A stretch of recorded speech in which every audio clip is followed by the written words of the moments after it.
The city lights of Manhattan flickered against the tinted windows of the black Mercedes as Derek Whitmore stumbled out, adjusting his wrinkled shirt and wiping the faint trace of lipstick from his collar. The echo of Sienna Hale's laughter still rang in his ears, sweet and poisonous, as he climbed the steps toward the penthouse he once bragged about owning with his wife, Claire.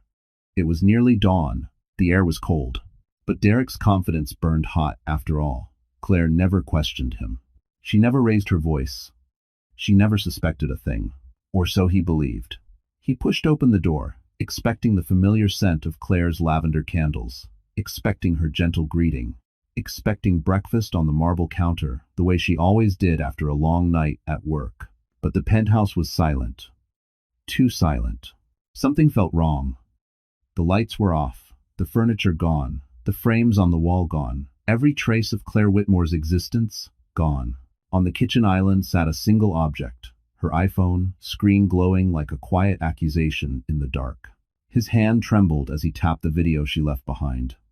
Claire's face appeared pale, tired, eyes swollen from crying, yet strangely calm. "Derek," she whispered, "you don't have to lie anymore. I know where you were." Behind her, 2 packed suitcases stood by the door. "I'm leaving, and I won't look back this time." Quote. Derek cursed under his breath, pacing, searching the empty closets as if she might appear. She wouldn't. Only when he returned to the island did he notice the second item beside the phone, something he was certain hadn't been there last night. A silver access card, embossed with the name of the one man Derek feared more than anyone at Lockhart Capital. Adrian Lockhart, penthouse level. Derek froze, the blood draining from his face, because there was only one reason Claire would have that card now, and that reason was standing right behind him. Claire Whitmore had always been the kind of woman people overlooked. Soft-spoken, gentle, too forgiving for her own good. Born in a small coastal town in Maine, she grew up without parents. Her mother died when she was 13, her father long gone before that. Life never gave her much, but she made something of herself anyway. She worked through college, juggled 2 jobs, earned her degree in interior architecture, and carried herself with a quiet determination that few ever noticed.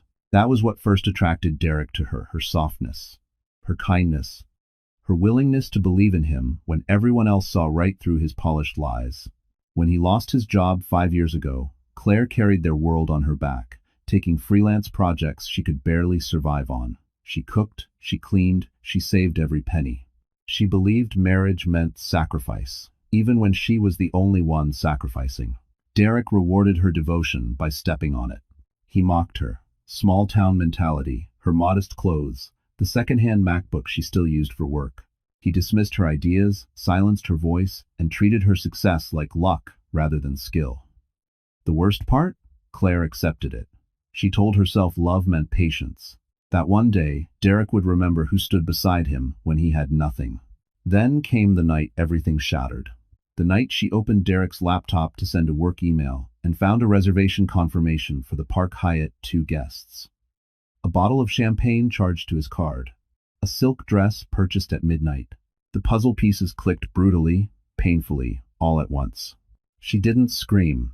She grabbed the emergency savings she had stashed away and disappeared into the freezing Manhattan dawn before Derek could return. She booked a room in a small Brooklyn inn with peeling wallpaper and a flickering hallway light, hugging her knees to her chest as she stared at the ceiling until morning.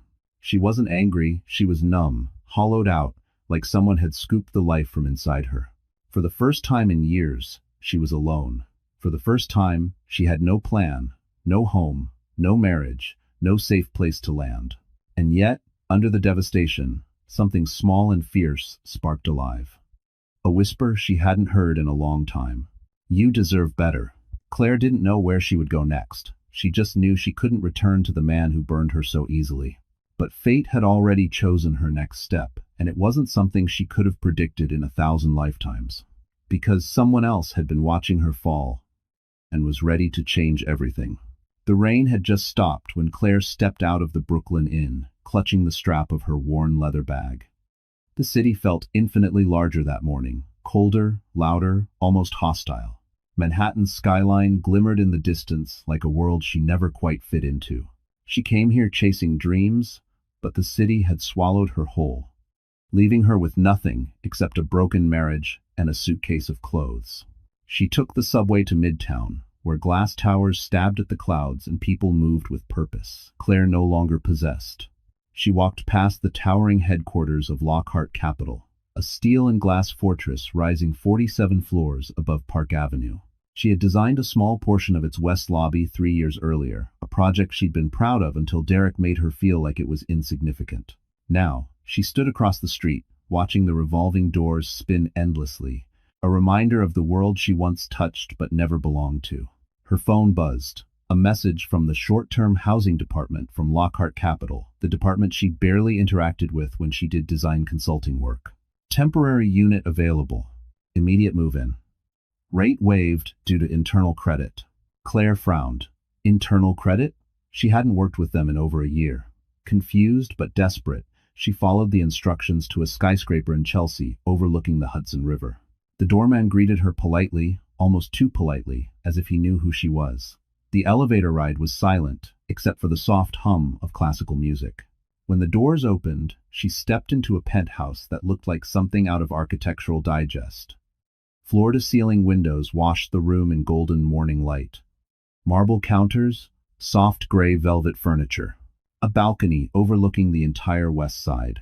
This wasn't temporary housing. This was luxury no one would give away for free. Claire swallowed, heart pounding. There had to be a mistake. On the kitchen island sat a pristine white envelope with her name written in elegant handwriting. Welcome, Claire. You're safe here. Just that. No signature. She stepped deeper into the room, trying to quiet the storm in her chest. She should call and ask who arranged this. She should leave before someone accused her of trespassing. But for the first time in hours, she felt warmth. Safety. A place that didn't hurt. As she stepped toward the window to breathe, she didn't notice the security camera in the hallway, blinking softly, alerting the unit's owner that she had arrived earlier than expected. And that owner was already on his way up. Derek Whitmore had always believed he was smarter than everyone else. Smarter than his coworkers. Smarter than the system. Smarter than the woman he married. And for years, he got away with it. At Lockhart Capital, Derek played the role of the charming mid-level manager. He wore tailored shirts he couldn't afford, boasted about deals he never closed, and strutted through the office as if he owned the place. Most people saw right through him, but Derek had a secret weapon: manipulation. He knew exactly how to flatter the right supervisors, how to pressure junior analysts, and how to twist conversations so he always appeared essential. But the cracks were widening. Behind Derek's polished facade was a man drowning in gambling debt, drowning in lies, drowning in the expectations he built around himself. To cope, he clung to the idea that he deserved more power, more money, more admiration. And when ambition met desperation, he found an easy distraction: Sienna Hale. She was 27, fresh out of grad school, breathtakingly confident, with sharp green eyes that missed nothing. Sienna played innocent at first. Soft laughs, lingering glances, tiny compliments that fed Derek's starving ego. But beneath her pretty smile was a razor, and Derek was too careless to notice he was bleeding. He mistook her interest for desire. He mistook her ambition for affection. He mistook her game for love. Sienna used him mercilessly, access, information tucked away like ammunition. Every message he sent her during work hours, she saved. Every risky move he made to impress her, she tracked. And Derek gave her everything. Because in his mind, Sienna was his escape from being ordinary. She made him feel important, desired, powerful. Until the night at the Park Hyatt, when she whispered something that should have terrified him. "You're useful, Derek. Don't lose that. Useful. Not loved. Not valued. Just useful." But Derek was too intoxicated by her attention to understand the danger. He didn't see her calculating eyes when he slipped out at dawn. He didn't see the satisfied smile when she opened his laptop and forwarded confidential files to her burner email. And he didn't hear her voice message sent to someone much higher than him saying, "He's cracking, you can proceed." Derek strutted home with false confidence, imagining more nights with Sienna, more power, more control. Instead, he walked into an empty penthouse, a goodbye video, and a silver access card he had no business seeing. And at that exact moment, in another corner of Manhattan, Sienna Hale was standing in Adrian Lockhart's office, telling him everything. Claire had always hated medical buildings, the sterile scent, the cold metal chairs, the endless hum of fluorescent lights. But today felt heavier than usual, as she sat alone in the waiting room of the Midtown Women's Health Center. Couples surrounded her husbands holding hands, boyfriends rubbing their partners' backs, soft laughter echoing around her. Claire kept her gaze on her lap, fingers gripping the edges of her coat as if that alone could hold her together. She was here for her second ultrasound. Derek was supposed to come. He promised. He swore. He even marked it in his calendar. Yet the chair beside her remained painfully empty. Her phone buzzed. A text from Derek. Big meeting. Can't leave. Handle it. They extowed. Handle it. Like she was an errand.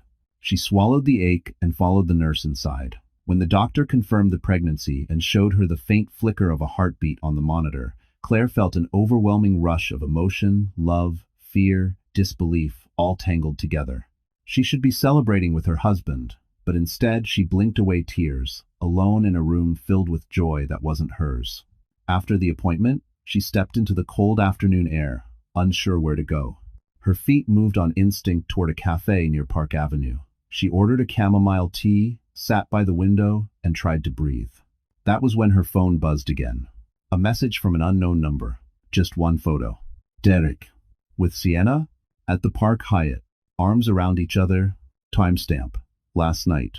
Claire's breath caught. Her fingers went numb. The room spun. Someone reached out, steadying her elbow before she collapsed. A deep voice spoke, calm yet urgent. Miss, are you all right? She looked up. Adrian Lockhart. The CEO she had only ever seen from hallways and company newsletters. Tall, composed, a presence that seemed to still the chaos around him. He recognized her before she could speak. Claire Whitmore? He said quietly, almost like he'd known her far longer than a passing encounter would allow. You shouldn't be alone right now. She tried to protest, but her vision blurred. Her knees buckled. Adrian caught her before she hit the ground, lifting her gently, as if she weighed nothing. He signaled his driver, voice steady but eyes sharp with concern. Take us to Mount Sinai, now. As the car sped away, his phone vibrated in his pocket. A message from his head of security. Sir, she entered your penthouse earlier than expected. Adrian's jaw tightened. Good, he replied. That means she's finally where she needs to be. If you 1-4. The rain had started again by the time Claire arrived at the Chelsea penthouse. Adrian insisted she rest, and though she tried to argue, he didn't give her the chance. You're not going back to that hotel, he said firmly. Not in your condition. He didn't know she was pregnant, not yet, but something in his tone told her he sensed more than she admitted. When the driver opened the door, Claire stepped into the lobby with trembling legs. Her chest felt tight, her breath shallow. Everything that had happened in the last 24 hours washed over her like a wave she couldn't outrun. Derek's betrayal, the ultrasound, the photo, the cruel text message, the way her life had collapsed without warning. She made it into the elevator, pressed PH, and leaned against the wall as her body finally began to shake. She clutched her coat, trying to keep herself together, but the moment the doors opened into the penthouse, the dam inside her broke. She dropped her bag. Her knees hit the cold marble floor, and she cried ugly, uncontrollable sobs that tore straight from the deepest part of her chest. Years of staying silent. Years of being gentle. Years of forgiving Derek, simply because she believed marriage required endurance. All of it poured out of her in a trembling confession to an empty room.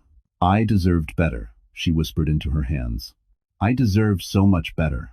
She crawled to the couch and curled up, hugging a throw pillow as if it were the only thing keeping her from disappearing. The city lights shimmered through the windows, mocking her with a world that kept moving even as hers had stopped. She didn't hear the elevator return. She didn't hear the quiet footsteps. She only felt the sudden warmth of a coat draped around her shoulders. Claire froze. She didn't look up. She was too ashamed, too broken, but she knew the scent, the quiet presence, the steady breath behind her.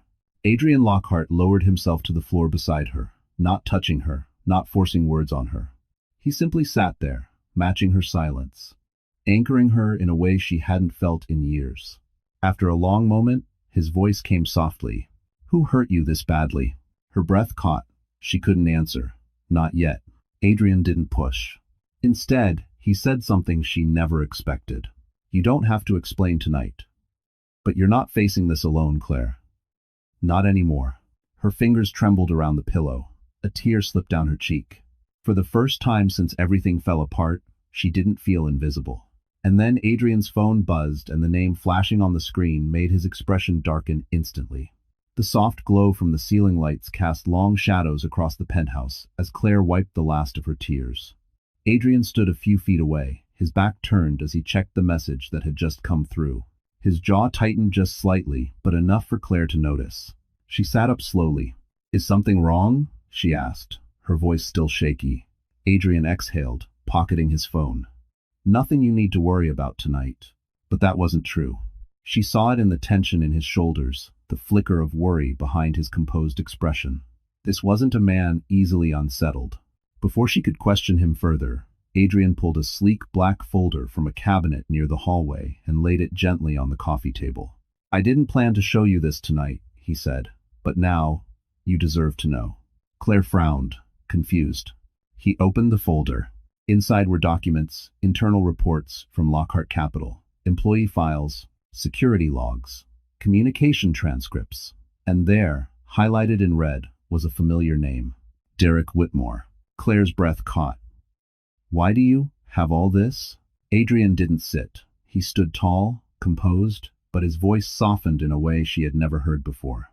Your husband didn't just cheat on you, Claire. He's been selling internal company data to third parties. Data he accessed through Sienna. He paused, letting the words settle. And I've been investigating him for 3 months. Thank you for watching. The room froze. Claire stared at him, stunned. You knew? About Derek? Yes, Adrian admitted quietly. Not about the affair, not until tonight, but I knew he was involved in something dangerous. Her heart pounded. Why didn't you tell me? Because I didn't have proof. And because... He hesitated, choosing his words. I didn't want you caught in the crossfire. Claire looked down at the documents. Each page was a betrayal she hadn't known existed. Derek wasn't just unfaithful, he was reckless, criminal, and dragging her into a storm she never asked for. Adrian knelt in front of her, his eyes level with hers. Claire, your name is already on some of the accounts he used. If this becomes public, you will be questioned, and Derek will let you take the fall to save himself. Her chest tightened. I didn't know, Adrian. I didn't know any of this. I know, he said gently. That's why I moved you here, to protect you. Her eyes widened. You arranged the penthouse? Yes. Everything clicked at once. The sudden housing offer, the doorman's unusual respect, the envelope waiting on the counter. Claire's voice trembled. Why would you go this far for me? I'm just... Claire, Adrian interrupted softly. You are not just anything. She opened her mouth, but before she could speak, a shrill alarm blared from Adrian's phone. He checked the alert, his expression darkened. Security notification. Unauthorized access attempt detected at the penthouse entrance. And the camera image showed a face Claire knew all too well. Derek was standing outside the door. The pounding at the penthouse door echoed through the hall like a threat tearing the calm wide open. Claire froze. Adrian's expression hardened instantly, CEO composure sliding into something colder, sharper, almost dangerous. Stay here, he said quietly. But Claire shook her head. Something inside her, a fire long buried under years of humiliation, finally snapped awake. She wasn't the timid woman Derek used to silence. She wasn't the wife who excused every lie. She wasn't the girl who let the world walk over her. Not anymore. She rose from the couch, shoulders squared, tears dried. I'm not hiding, she whispered, not from him. Adrian studied her for a moment, really studied her as if seeing the shift inside her with a mixture of admiration and concern. He unlocked the digital panel and cracked the door open just enough to block Derek's path. Derek tried to push forward, but Adrian didn't so much as flinch. Derek stumbled back like he'd hit a wall. Get out of my way, Derek snapped. That's my wife in there. The word wife felt like poison in Claire's ears. She stepped into Derek's line of sight before Adrian could stop her. We're done, Derek. Derek froze. He wasn't expecting defiance. He wasn't expecting strength. He scanned her face, the calm in her eyes, the steady breath. the absence of fear, and something in him cracked. "You think you can run off and play victim?" Derek hissed. "You owe me an explanation." Claire lifted her chin. "No, I don't owe you anything." Adrian's gaze flicked between them, ready to intervene.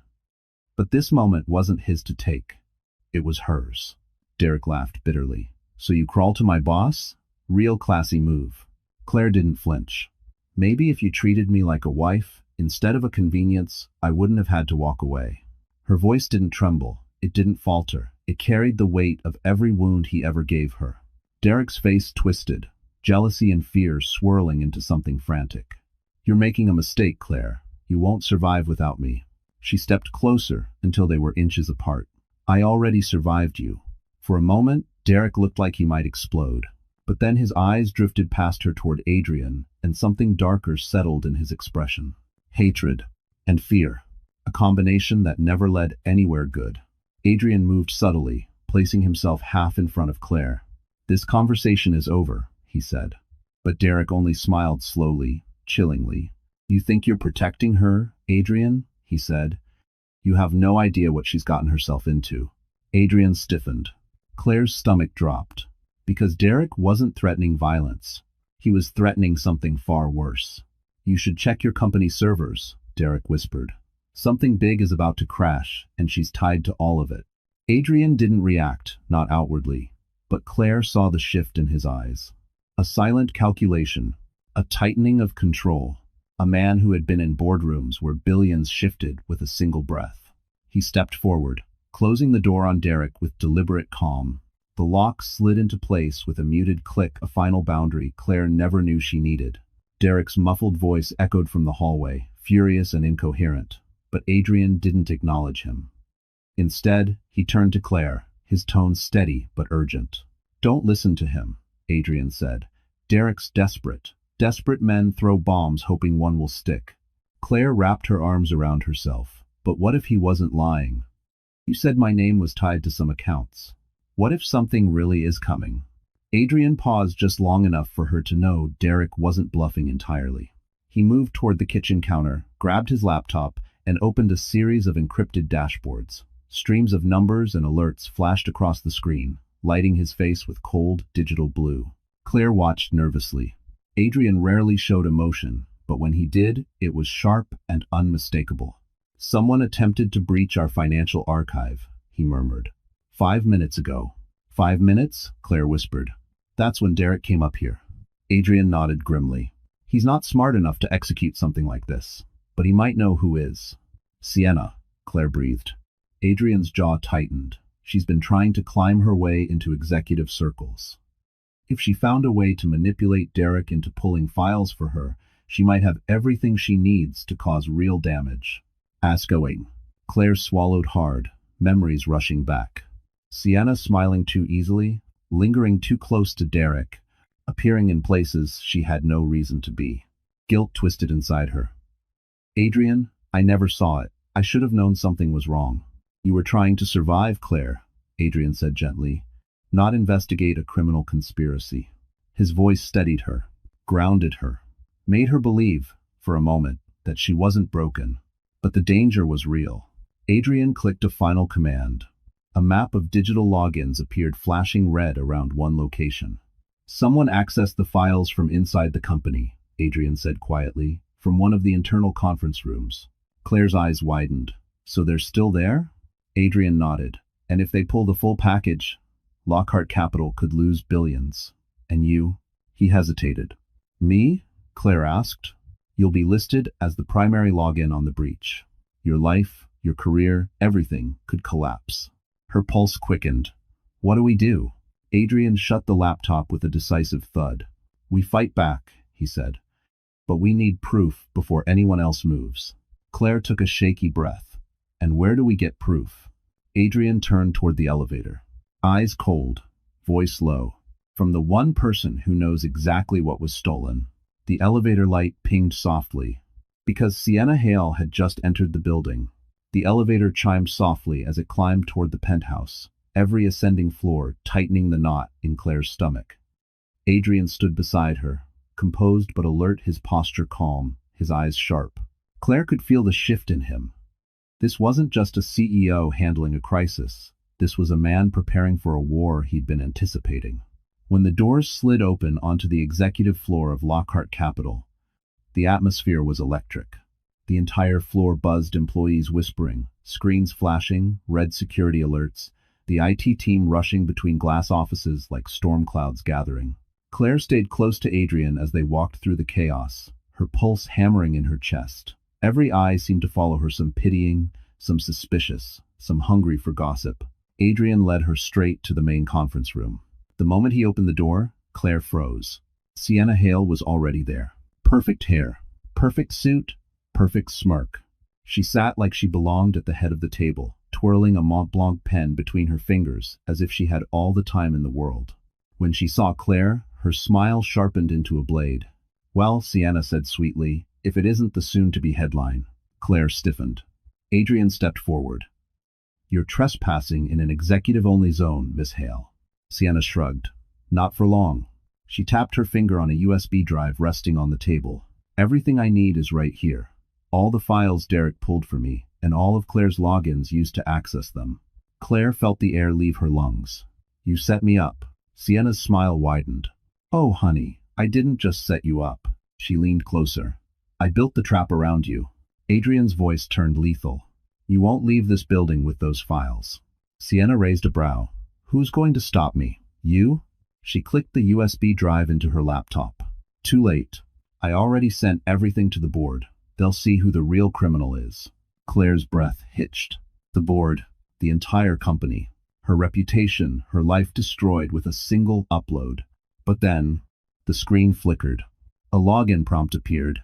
"Access denied, locked by administrative override." Sienna clicked again. Again. Again.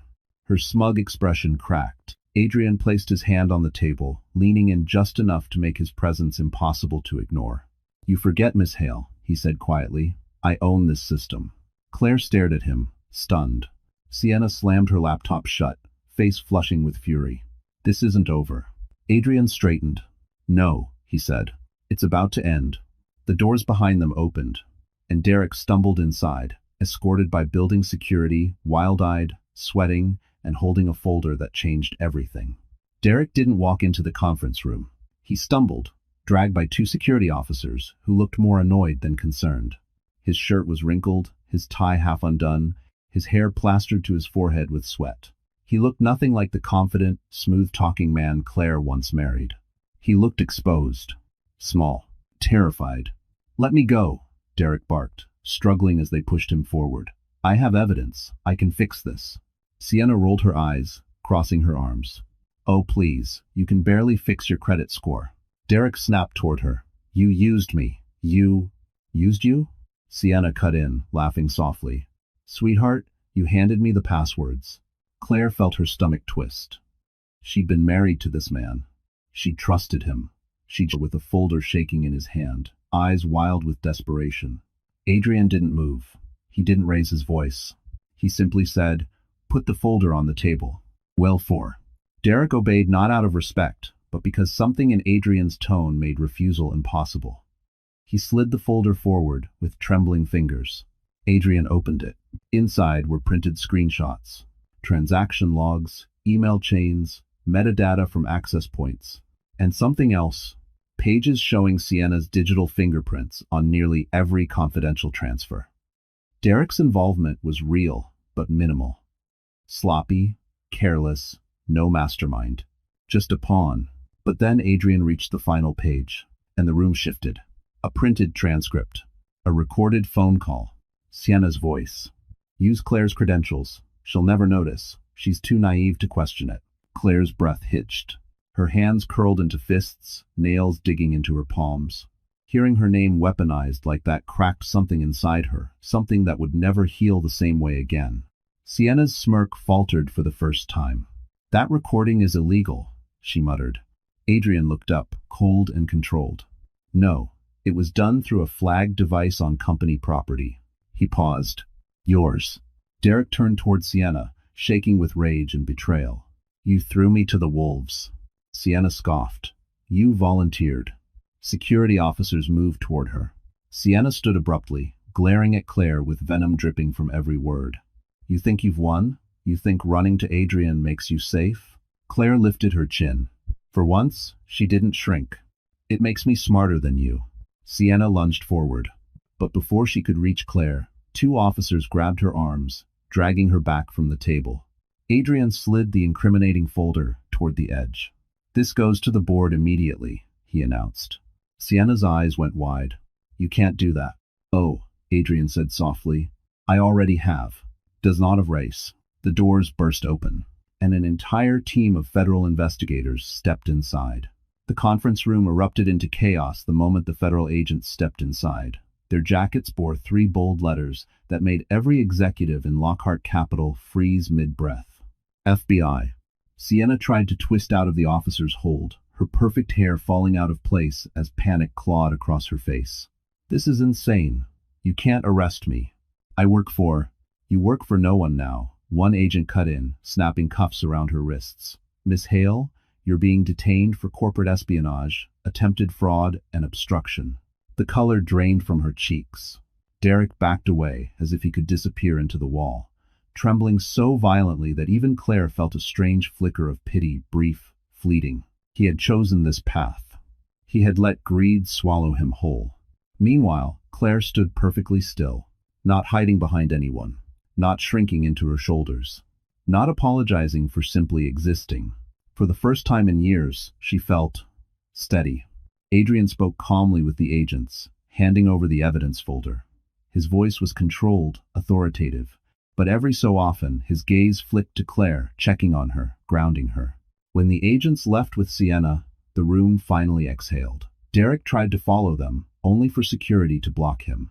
Sir, one guard said firmly, you're staying here until you answer internal compliance questions.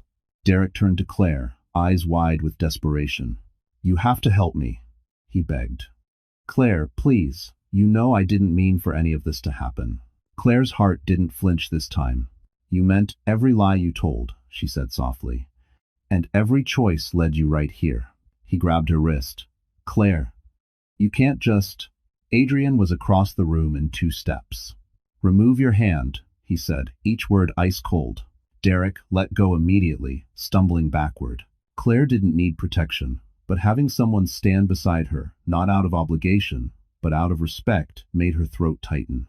When Derek was escorted away, Adrian finally turned to her. You held your ground, he said quietly. Most people would have broken. I already broke, Claire murmured. Today I rebuilt. Adrian's gaze softened in a way she wasn't prepared for.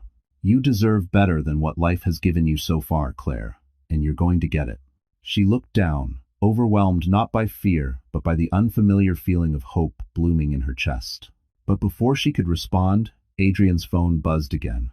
He checked it, and his expression shifted not to anger, but to something sharper, protective.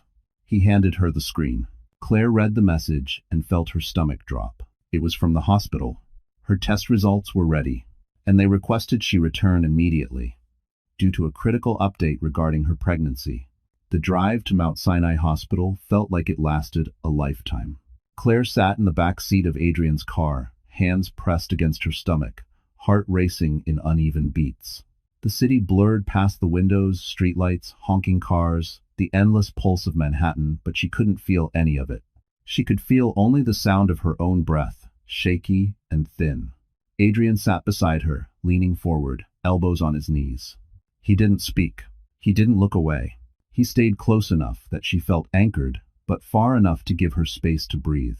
When they arrived, he helped her out of the car as if she were made of glass. Inside, a nurse recognized Claire immediately. You're Claire Whitmore? She asked, eyes softening. Yes, Claire whispered. What's wrong? The nurse led them into a consultation room, the overhead light buzzing faintly. A doctor entered with a tablet in hand, her expression professional but concerned. Claire, she began gently, your blood work shows elevated stress hormone levels, and your early ultrasound indicates signs of possible complications. Nothing irreversible yet, but we need to monitor you closely. Claire felt her knees weaken. Adrian slid a hand behind her back, steadying her subtly without making a scene. The doctor continued, stress is dangerous for both you and the baby. You'll need rest, emotional stability, and minimal confrontation. Any severe distress could worsen the condition.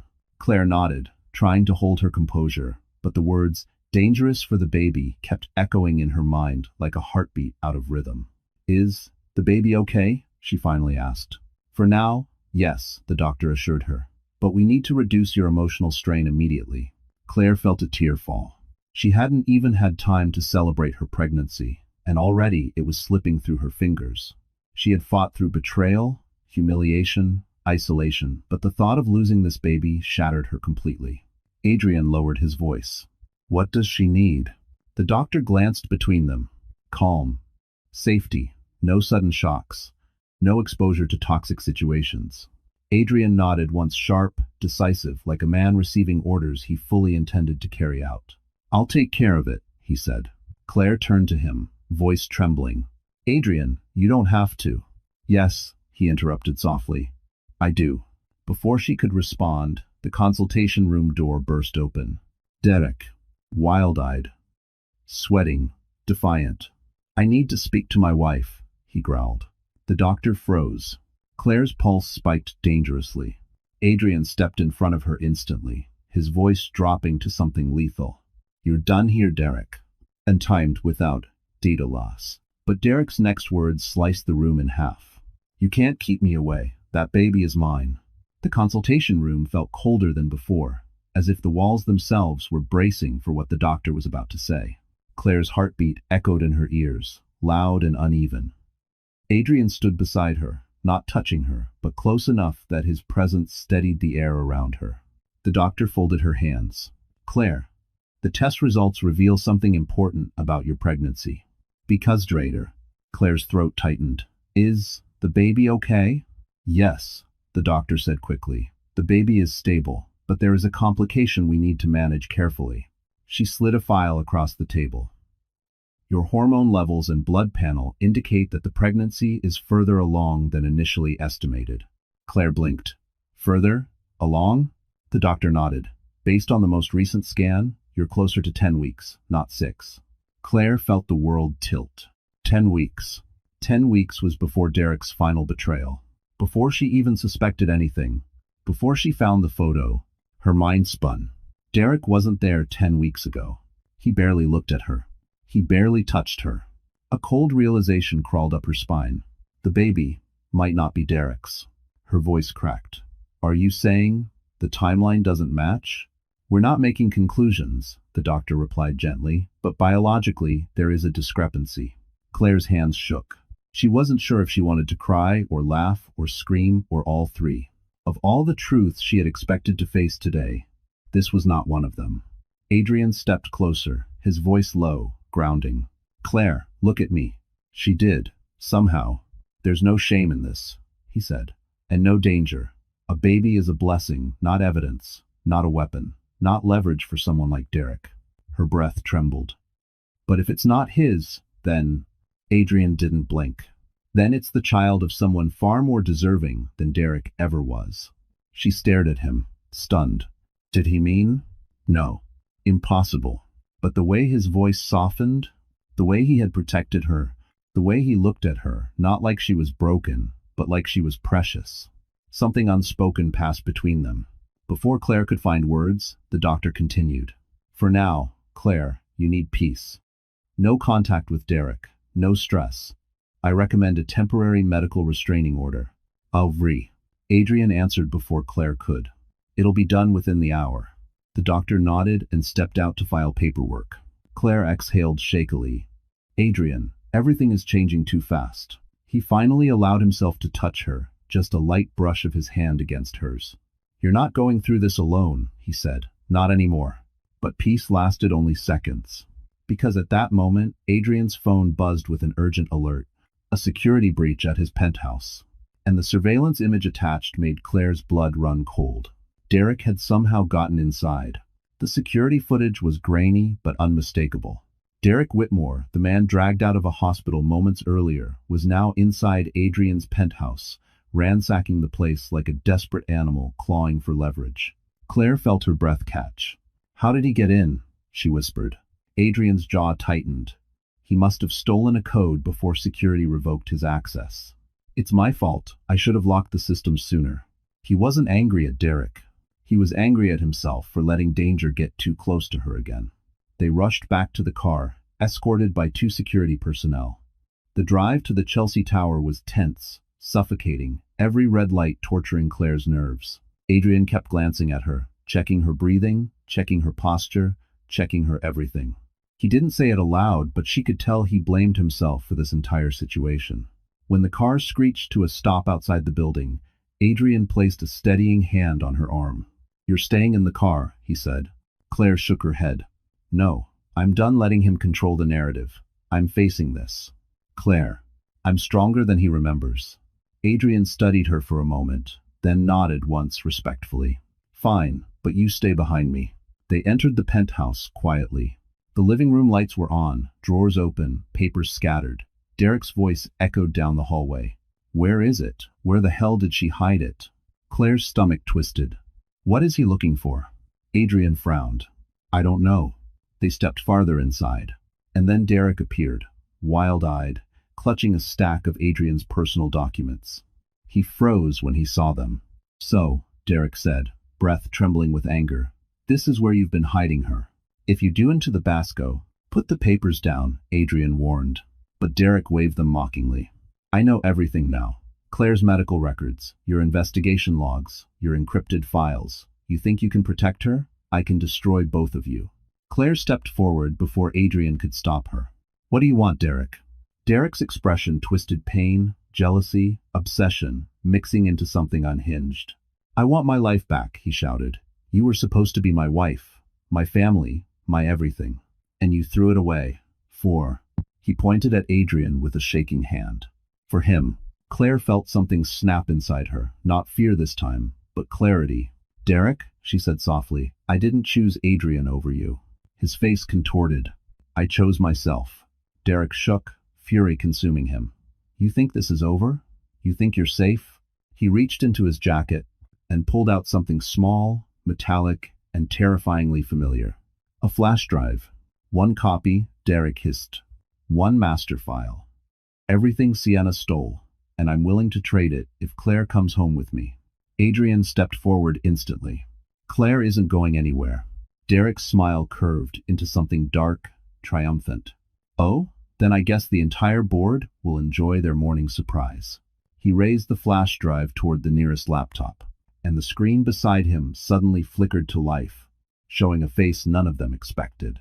The screen on the wall blinked twice, then fully illuminated, casting a cold blue glow across the penthouse. Derek froze, flash drive still raised, as a live video feed stabilized. A woman appeared on the screen. Not Sienna. Not a federal agent. Not a board member. It was Harper Quinn, the senior cybersecurity director of Lockhart Capital, one of the sharpest minds in the entire company, known for dismantling multi-million-dollar cyber attacks with nothing but an iPad and her instincts. She looked furious. "Derek Whitmore," Harper said, voice clipped and icy. "Step away from the laptop." Derek blinked. "How did you?" "Your little break-in triggered 8 silent alerts," Harper interrupted. "I've been watching every move you made since you opened Adrian's desk drawer." Claire exhaled, relief mixing with disbelief. Harper Quinn didn't involve herself easily. She didn't offer help unless absolutely necessary. Adrian crossed his arms. "Harper, what did you find?" She typed rapidly visible, even through the camera feed. Enough to put both Derek and Sienna behind bars for a decade. And more importantly, she held up a digital tablet. "I found the original master key." Derek stiffened. "That's impossible." Harper smirked. "Oh, sweetheart, everything you think you know about technology is impossible." Claire felt a flicker of something warm admiration. This woman wasn't just an expert, she was a force. Harper continued. "The file Sienna compiled was modified. Someone added new timestamps, fake metadata, redirect logs, clearly an attempt to frame Claire. But the digital signature behind the first upload?" She held the tablet closer. "It wasn't Claire's. It was yours, Derek." Claire's heart pounded. "You framed me?" she whispered. Derek's face twisted. "It wasn't supposed to go that far. Sienna told me it was just leverage to make Adrian listen to us." "To you?" Harper scoffed. "Please." You were nothing more than a gullible entry point. Sienna used your desperation like a password. Adrian stepped between Derek and Claire, jaw locked. Your games end tonight. Derek shook his head violently. No, you don't understand. I still have the flash drive. Without it, you have nothing. Harper smirked again. That flash drive? It's a decoy. We cloned it 20 minutes ago. Derek's face drained of color. You're lying. No, Harper replied. I'm cleaning up your mess. Everyone at Dom. Claire stepped forward, no tremor, no hesitation. You ruined our marriage. You endangered my baby. You tried to destroy my career. And for what, Derek? For someone who never wanted you? He flinched as if her words struck him physically. Adrian reached for Claire's hand, steadying her but not speaking over her. Harper's voice cut in. Security is on their way up. You have 2 minutes, Derek. Either put the flash drive down now. The elevator dinged. Or they'll take it from you by force. The elevator doors slid open with a soft chime too gentle for the storm that followed. 4 uniformed security officers stepped out, their footsteps firm and synchronized, filling the penthouse with an authority Derek could no longer escape. He backed away instinctively, gripping the flash drive like a lifeline. No, stay back, he stammered, raising it as if it were a weapon. You don't understand. I still have bargaining power. And Harper's voice echoed through the speakers. You lost bargaining power the second you underestimated Claire. Claire said nothing. She didn't need to. Her silence now carried more weight than every tear she once shed. Adrian motioned for the officers to wait. He stepped forward, calm but iron-edged. Derek, you're at the end of the cliff. Don't throw yourself over it. Derek's laugh cracked, broken, desperate. I already fell the moment she left me. And everyone. Thank you for watching, and a scraped buyer says, in no standing down. He jabbed a trembling finger toward Claire. She was supposed to stand by me. She was supposed to forgive me like always. Claire inhaled slowly. And you were supposed to love me, not destroy me. Her voice didn't rise. But Derek recoiled as if struck. You framed me, she continued. You used me.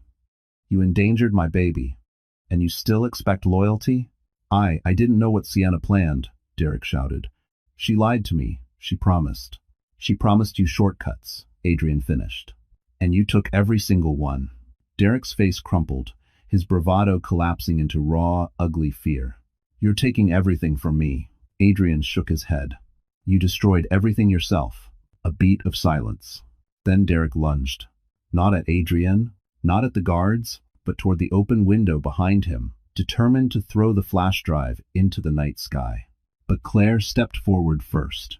Her voice cut through the room sharp, clear, a command she never knew she possessed. Stop. Derek froze. Not because of the guards. Not because of Adrian. But because for the first time ever, Claire's voice held power over him. She took one step, then another, until she stood just inches away. Give it to me, she said quietly. Something inside Derek finally cracked. His hand trembled. His eyes glistened. He placed the flash drive in her palm, and for the first time since this nightmare began, Claire felt the balance finally shift to her side. She turned and handed it to Adrian. No hesitation. Security moved in immediately, gripping Derek's arms as he broke into sudden, panicked resistance. You can't do this, Claire, tell them. Claire. But she didn't look back. She no longer belonged to his chaos. As security pulled him toward the elevator, Harper's voice returned over the speakers. Adrian, Claire, you need to come downstairs. The board is demanding a full briefing. Claire stiffened. Tonight? Now? Yes, Harper replied. They want both of you. Together. Adrian exchanged a look with Claire, one filled with understanding and unspoken promise. Then he offered his hand. Let's finish this. The boardroom on the 42nd floor of Lockhart Capital was nothing short of intimidating. A long obsidian table, panoramic windows revealing Manhattan's glittering skyline. 12 executives seated like judges in a silent court. Claire had seen this room only once, years ago when she delivered design sketches as a junior consultant. She remembered standing here nervously, clutching her portfolio, Derek by her side whispering, "Don't embarrass me." Tonight, she walked in with her head held high. Not as Derek's accessory, not as a victim, but as a woman who survived. Adrian entered beside her, commanding the room with effortless authority. Conversations stopped instantly. Every gaze shifted to him, then to Claire, some shocked, some curious, some quietly respectful. Harper Quinn was already there, tapping through files on her iPad like a conductor preparing a symphony. She offered Claire a subtle nod. A silent message. You earned your place here. Adrian opened the meeting. We have identified the perpetrators behind the data breach. Evidence confirms that employee Sienna Hale coordinated the espionage, with Derek Whitmore acting as her access point. Claire Whitmore was framed through manipulated credentials. He turned to Claire, inviting her forward. For a moment, Claire hesitated. Then she stepped beside him, her palms steady, her voice stronger than she expected. It wasn't just a breach, she said softly. It was a betrayal, not only of the company, but of my name. And for weeks, I let myself carry shame that didn't belong to me. The room went still. Claire continued. I'm not an analyst or an executive, but I know what dedication looks like. I've rebuilt entire spaces from ruins. I've worked jobs no one noticed. I've supported people who didn't value me. And tonight, I choose something different. A murmur moved through the board. Adrian's eyes softened with unmistakable pride. Harper began projecting evidence, timestamps, metadata, digital trails, building a case so airtight the board members exchanged looks of disbelief and outrage. One of them finally asked, Mrs. Whitmore, what is it you want from us? Claire inhaled slowly. I don't want compensation. I don't want apologies. She glanced at Adrian. I want a chance to rebuild something that matters to me this time. Harper handed Claire an envelope, something Claire had not expected. She opened it. A contract. Not for employment, for partnership. Adrian spoke quietly. You said you wanted to design spaces that changed how people felt. I want Lockhart Tower's full renovation under your vision. As co-lead designer, Claire's eyes widened. This is huge. It's earned, Adrian replied, and overdue. Before Claire could respond, the boardroom doors burst open. A security officer rushed in, breathless. Mr. Lockhart, there's an emergency downstairs. Adrian straightened. What kind of emergency? The officer swallowed hard. It's Derek. He's refusing to leave the building, and he's demanding to see Claire right now. And this time, he wasn't alone. The moment Claire stepped out of the elevator into the ground floor lobby, she knew something was different. The evening crowd had cleared, security had formed a barrier, and the air vibrated with tension. Derek stood in the center of it all, but he wasn't yelling, he wasn't thrashing, he wasn't the wild, desperate man from earlier. He was eerily calm. Too calm? Beside him stood two men, burly, unfamiliar, clearly not employees of Lockhart Capital. They looked like hired muscle, standing too close, radiating menace. Adrian stepped in front of Claire instinctively. Derek, leave now. This is your last warning. Derek's smile was slow, unhinged. Oh, Adrian, you're so used to winning, aren't you? He lifted a folder. I came for closure. Security tensed. Claire felt her pulse spike. Adrian didn't move.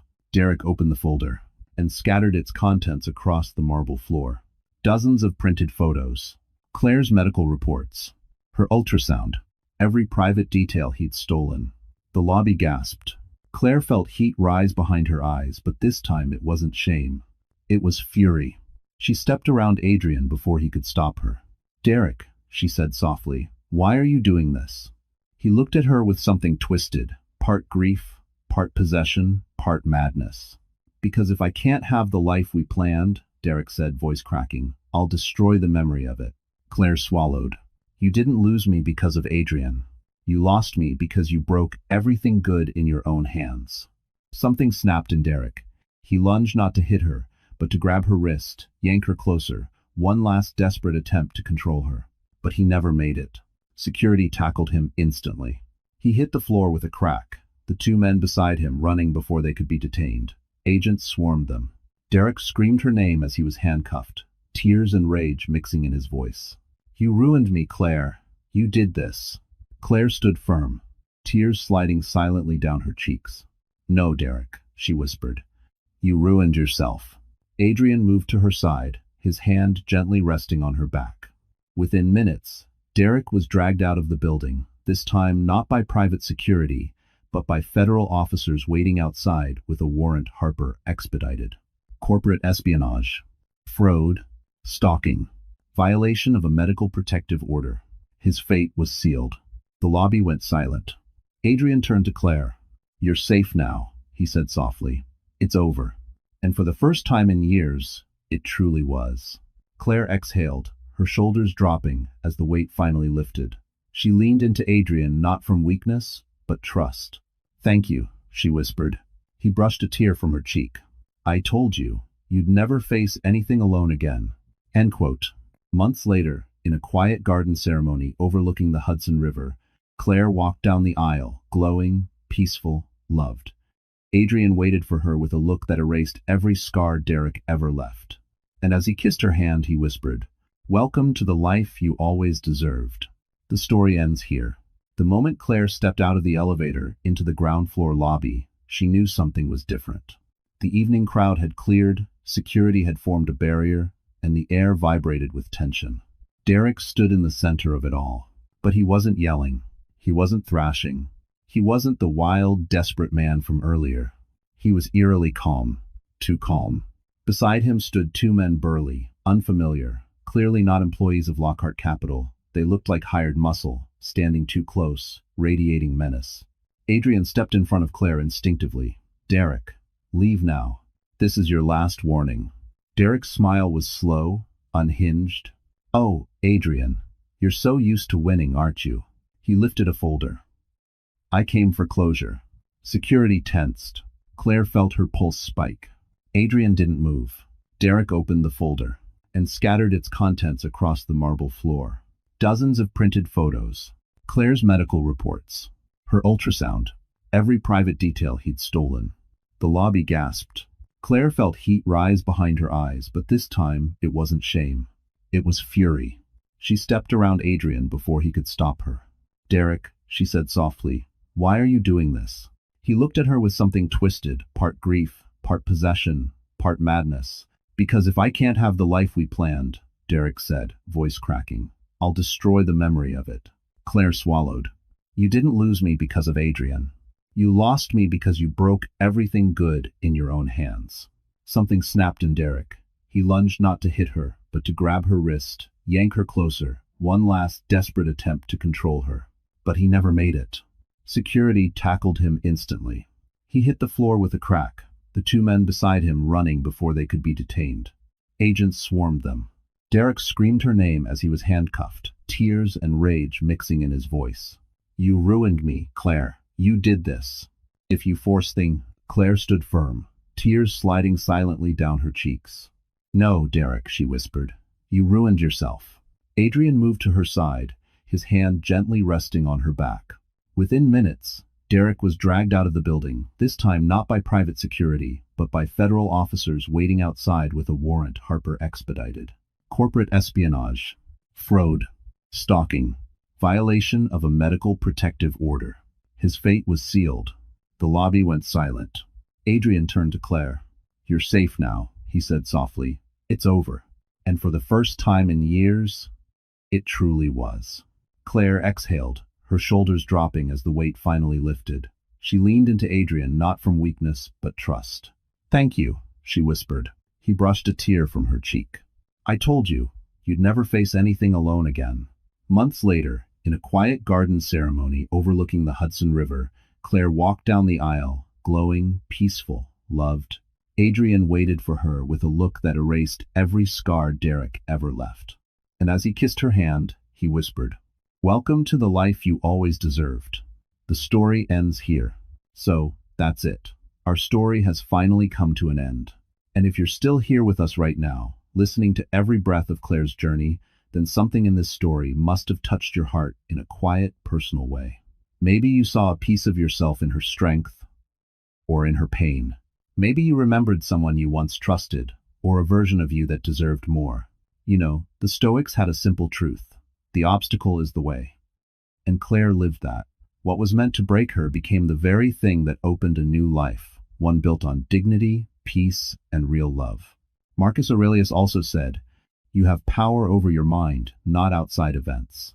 Claire couldn't control Derek's betrayal, but she chose to control her response. She chose healing. She chose herself. And that's a lesson all of us can carry. So if you're going through something heavy right now, let this story remind you. Pain is not the end. It's the doorway. And hey, if you felt seen in any part of this journey, don't leave quietly. More stories that heal, inspire, and remind you of your worth. We're here. And you're not alone.